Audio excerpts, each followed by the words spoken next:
I commend the teams at KWS, as well as all other government institutions that have leveraged technology and the digitization process to improve revenue collection.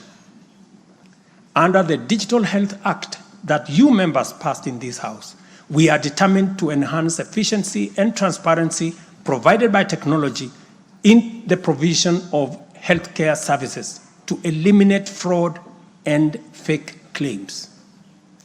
Tax revenue mobilization by the Kenya Revenue Authority, starting with its customs revenue system, is equally being worked on to ensure that revenue leaks are eliminated. Because corruption is a serious risk to social justice, sustainable development, and national security, and the bottom-up economic transformation agenda, I am harnessing our working relationship with other arms of government to encourage the judiciary and parliament to enhance integrity and efficiency by adopting digitization and automation.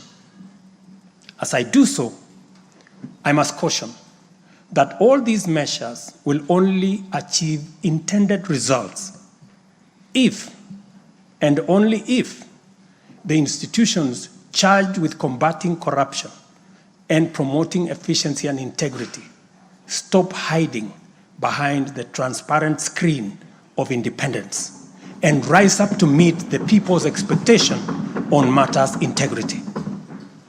Let me say this. It cannot be the case that the Director of Public Prosecutions keeps dropping cases because somehow they are unable to produce witnesses. It cannot also be the case that corruption suspects rush to court to obtain anticipatory bail that shields them from due process and enables them to compromise investigations. There is also no reason for corruption cases to drag in our courts for years when the same courts are able to determine election petitions and related disputes within 6 months. Members, it is also unacceptable for the Houses of Parliament to deny the nation a much-needed instrument in the war against corruption by continuing to sabotage the passage of the Conflict of Interest Bill.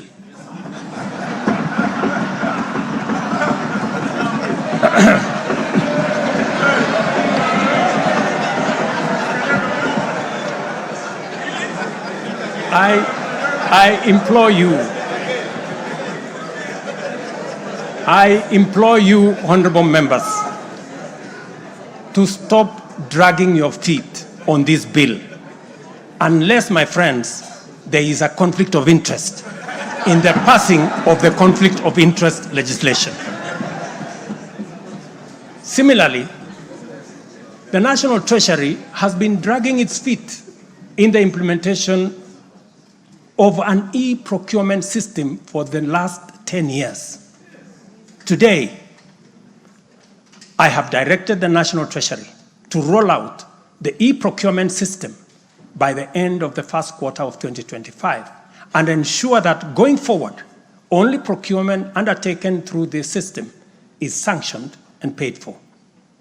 Of the many difficult assignments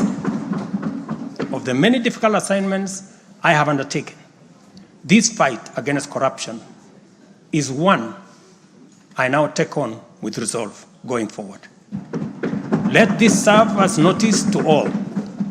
Independent institutions charged with this responsibility must up their game, pull up their socks, and match up to the expectations of the people of Kenya.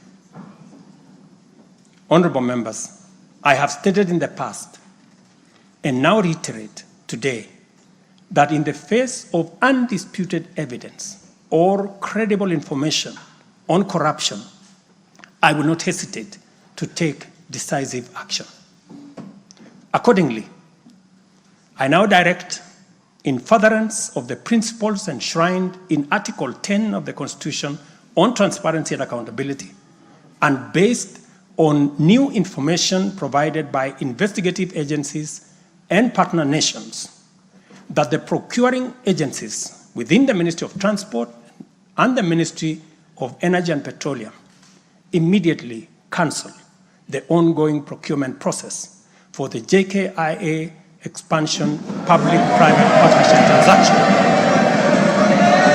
as well as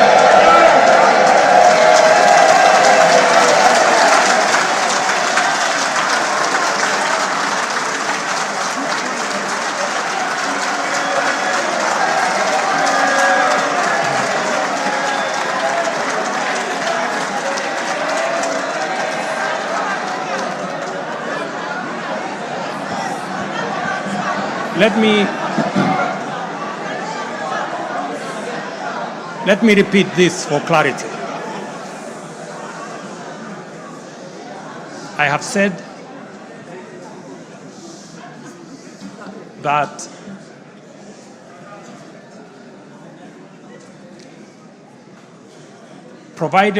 because of the information that has been provided to us by partner nations, I have directed agencies within the Ministry of Transport and the Ministry of Energy and Petroleum to immediately cancel the ongoing procurement process for JKI expansion public-private partnership transaction, as well as the recently concluded Ketraco transmission in public partnership procurement process.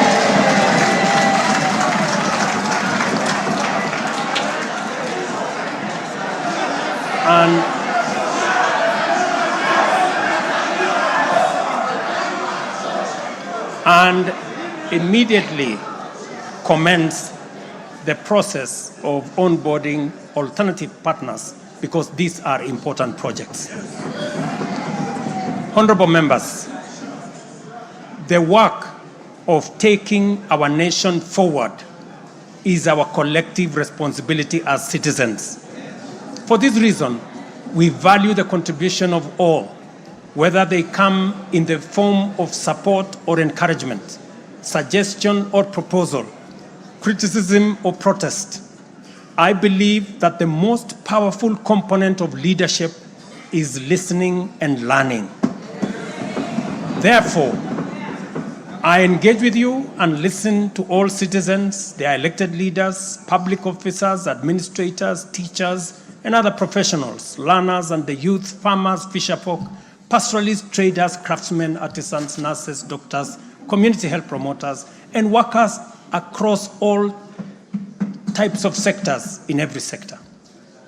I listen too to religious leaders, the civil society, industrialists, entrepreneurs, and professionals. Their contributions and everyone else's have my full attention and commitment to respond through positive, affirmative action that takes the national transformation endeavor forward.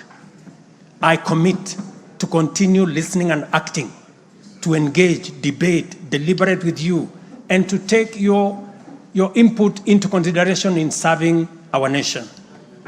By design, the bottom-up economic transformation agenda is defined by its capacity to elicit feedback in the course of implementation and incorporate the same in making